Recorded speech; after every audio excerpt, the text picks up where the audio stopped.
How to enable Apache SpamAssassin in DirectAdmin.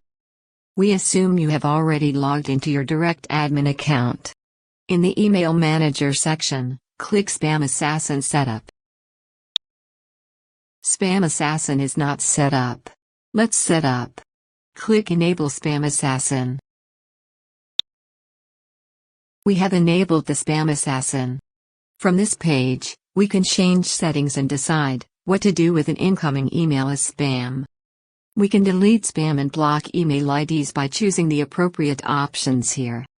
Just go through each option, one by one, and decide yourself as per your requirements. If you make any changes, don't forget to click the Enable Assassin button to save the changes.